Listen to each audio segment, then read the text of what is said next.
Olá, professor. Eu me chamo Felipe Oliveira, faço dupla com a Rita Vitória e este é o relatório número 12, com o tema de antenas.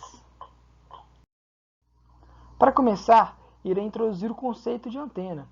Pode-se dizer que a antena é um dispositivo em radiofrequência que faz a adaptação da energia eletromagnética guiada para o espaço livre e vice-versa, ou seja, a antena pode ser um transmissor ou um receptor, podendo transmitir sinais que navegam por um meio, como o ar ou a água, ou com a ausência de um meio, como é o caso do espaço. Continuando, irei citar dois tipos de transmissão de informação, transmissão de sinal, que seria o ponto a ponto, como podemos ver nessa imagem à esquerda, onde nós temos uma antena enviando diretamente e unicamente para uma outra antena, que no caso um satélite estaria no espaço, e esse satélite retransmite esse sinal diretamente e unicamente para essa outra antena. Aqui à direita temos um multiponto, onde nós temos uma única antena enviando sinal para esse satélite, essa antena que está no espaço, e esse satélite redistribui para muitas outras antenas. Então aqui nós temos dois tipos, ponto a ponto e multipontos. Nesse slide no próximo, citarei algumas características físicas da antena. Neste caso, podemos visualizar nessa imagem à esquerda um diagrama tridimensional e um diagrama na direita, um diagrama polar, que é um corte no plano XY da antena. Esses ambos os diagramas são representações da radiação, ou seja, da diretividade da antena. Ou, em outras palavras, esse diagrama mostra a representação gráfica da densidade da potência radiada emitida em função da direção em torno da antena.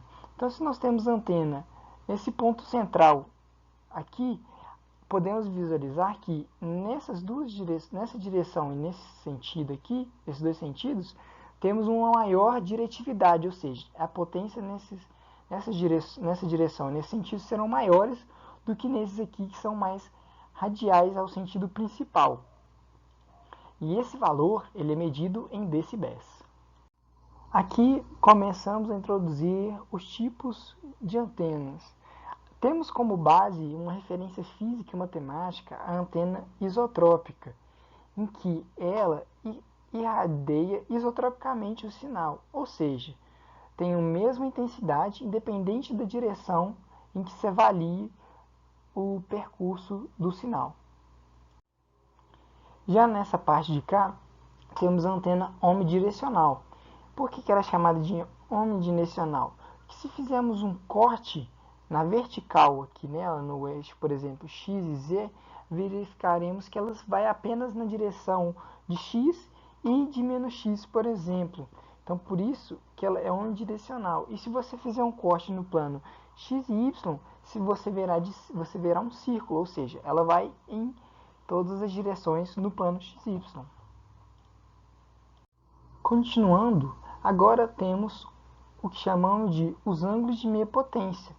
Esses ângulos são definidos pelo ponto no diagrama, onde a potência radiada vale metade da radiada na direção principal.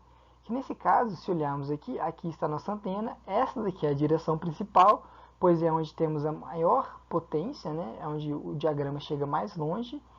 E esse ponto onde temos essa linha, ambas as linhas em vermelho, é onde nós temos a queda da metade da potência principal, que calculado e tem-se como base que é quando há uma queda de 3 dB no sinal. A gente entende que há essa queda da metade do sinal.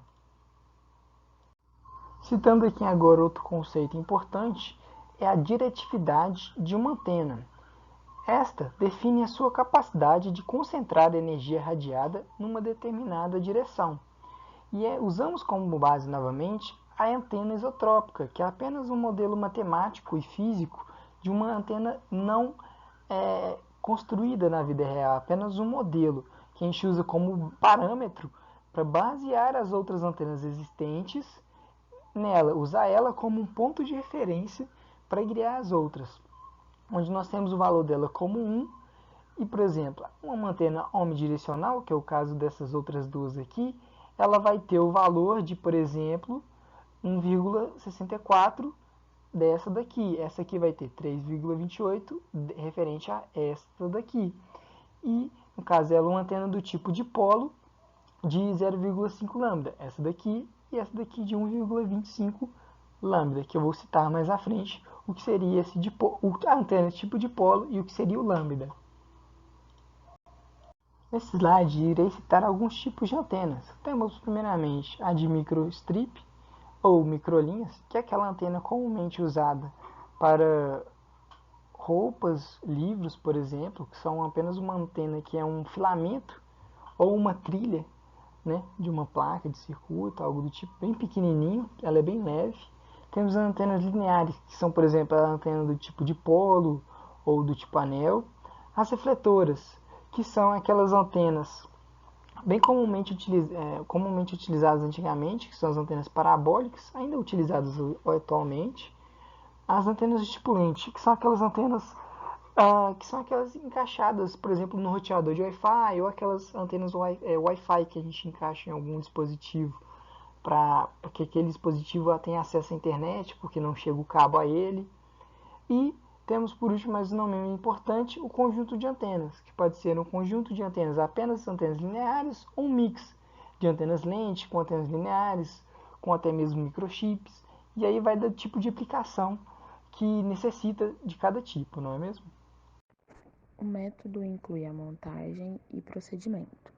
No caso da montagem desta prática, utilizamos o software 4NEC2 ou 4NEC2 para plotagem dos gráficos em 3D e análise qualitativa dos resultados.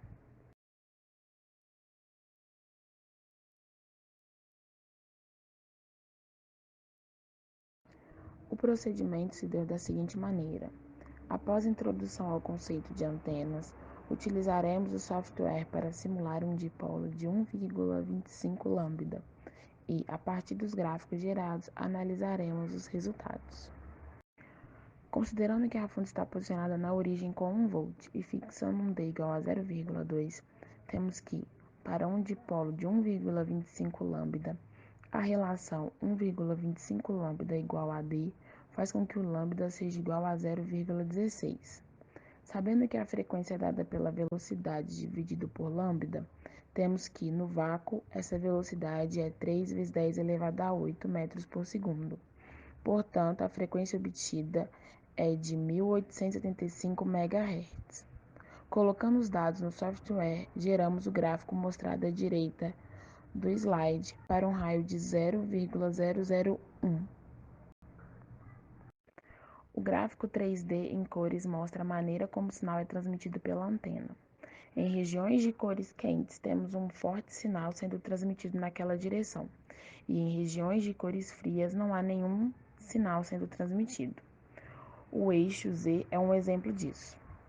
É importante ressaltar que o objetivo da prática, além de entender o conceito de antena e adquirir habilidade em um software diferente, era gerar o dipolo apresentado no slide 4, que em 2D tem um formato similar a uma libélula.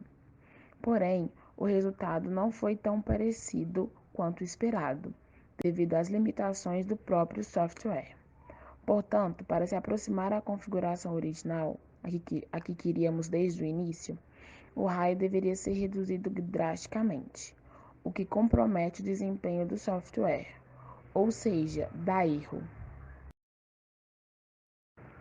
Concluímos que as dimensões do dipolo afetam diretamente a forma como o sinal será transmitido no meio em que este está localizado.